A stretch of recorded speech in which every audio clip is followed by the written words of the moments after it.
사복음서 중 하나인 요한복음은 이렇게 시작합니다.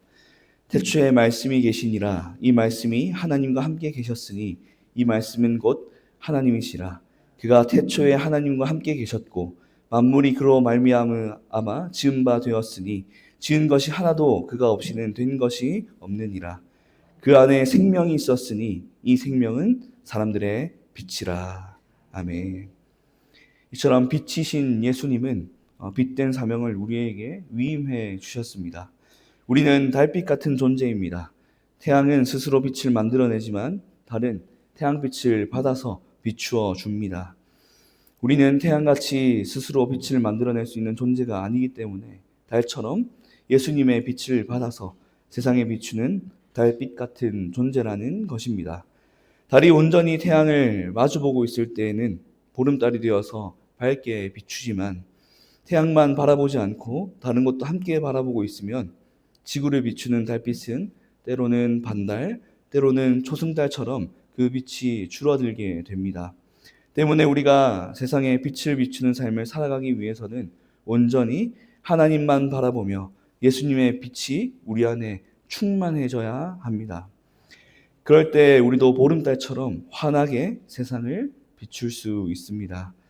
빛의 자녀가 된 우리는 이제 일어나 그 빛을 바라며 살아야 합니다. 이사야 60장 1절 말씀 제가 읽겠습니다.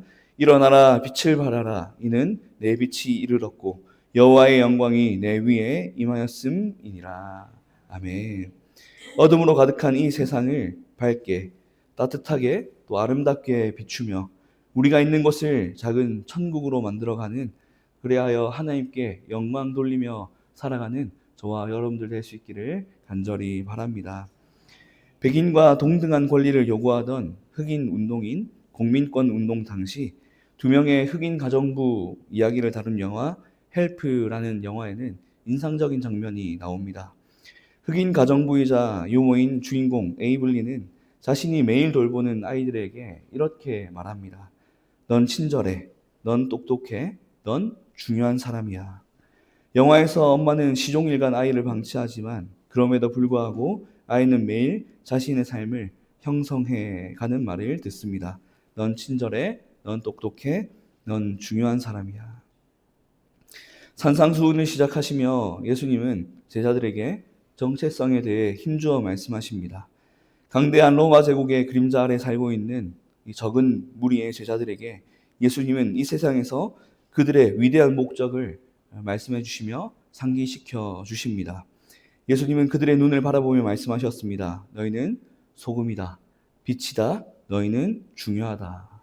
함께 고백해 보기를 원합니다. 우리는 소금입니다. 우리는 빛입니다. 우리는 중요합니다.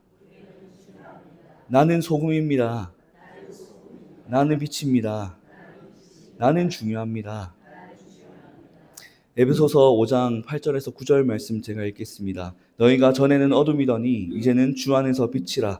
빛의 자녀들처럼 행하라. 빛의 열매는 모든 착함과 의로움과 진실함에 있느니라. 아멘. 우리는 빛의 자녀들이기 때문에 빛의 열매인 착함과 의로움과 진실함을 맺으며 살아가야 합니다.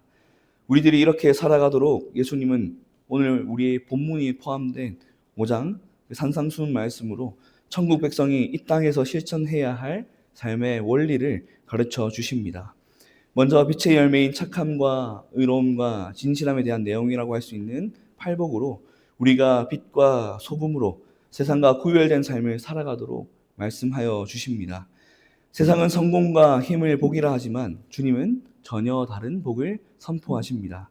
참된 복은 하나님 나라의 성품과 사명 안에서 시작됨을 우리는 잊지 말아야 합니다. 먼저 주님은 애통하는 자를 복되다 하십니다. 4절 말씀입니다. 애통하는 자는 복이 있나니 그들이 위로를 받을 것이미요. 아멘.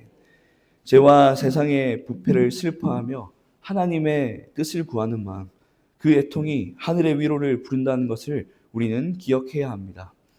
세상은 자기 욕망을 채우려 하지만 예수님의 제자는 빛된 우리들은 하나님의 뜻을 갈망합니다. 그리고 나 자신이 아닌 남을 위합니다.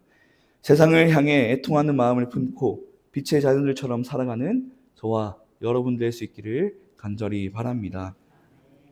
본문 13절 말씀 우리가 함께 읽겠습니다. 너희는 세상의 소금이니 소금이 만일 그 맛을 잃으면 무엇으로 짜게 하리요? 후에는 아무 쓸데없어 다만 밖에 버려져 사람에게 밟힐 뿐이니라. 아멘. 예수님의 제자들은 세상의 비침과 동시에 소금입니다. 소금은 부패를 막고 생명을 보존하는 그러한 역할을 합니다. 우리들의 삶이 세상의 부패를 막는 방부제가 되어야 한다라는 그러한 말씀입니다. 제가 청년들을 담당하고 있기 때문에 관련된 내용에 관심이 많습니다. 교회를 이탈한 청년들, 또 이탈할 마음이 있는 청년들에 대한 데이터 연구소의 그 설문 결과를 보게 되면 청년들이 교회를 이탈하는 이유로 휴식이 필요해서, 또 헌금과 또 헌신을 강요해서 라고 답을 했습니다. 그런데 이와 동시에 교회의 실망스러운 모습 때문에 이탈을 했고 또 이탈을 고민한다라는 응답이 있습니다. 청년들이 왜 이렇게 답을 하는 것입니까? 우리가 소금이지만 맛을 잃었기 때문입니다. 청년들은 언행 불일치와 그리고 비민주적인 의사소통에 많은 염증을 느낀다라고 답했습니다. 교회 청년들의 문제에 빗대어 이야기했지만 세상에서도 우리는 같은 고민을 해야 합니다. 내가 언행 불일치의 모습을 내 주변 이들에게 보이고 있는 건 아닌가? 그리하여 맛을 잃은 소금으로 살아가고 있는 것은 아닌가? 돌아보는 이 시간 되기를 바랍니다. 예수님이 말씀하십니다. 16절 말씀입니다. 그들로 너희 착한 행실을 보고 하늘에 계신 너희 아버지께 영광을 돌리게 하라. 아멘. 복음의 사람은 그리스도를 전하는 통로로 살아야 합니다. 어둠 속에서 빛을 비추는 빛으로, 썩어가는 세상 속에서 부패를 막는 소금으로 살아야 합니다. 우리는 소금입니다. 우리는 빛입니다. 우리는 중요합니다. 주님의 말씀은 오늘 우리에게 결단을 요구합니다. 우리의 삶이 주님의 말씀처럼 세상을 변화시키는 복음의 통로가 되기를 소망합니다. 세상의 빛으로 소금으로 살아가는, 그리하여 하나님의 그 마음을 시원케 해드리는 저와 여러분들 될 수 있기를 간절히 소망합니다. 그렇게 살아가실 수 있기를 주님의 이름으로 축복합니다. 이 시간 기도하겠습니다.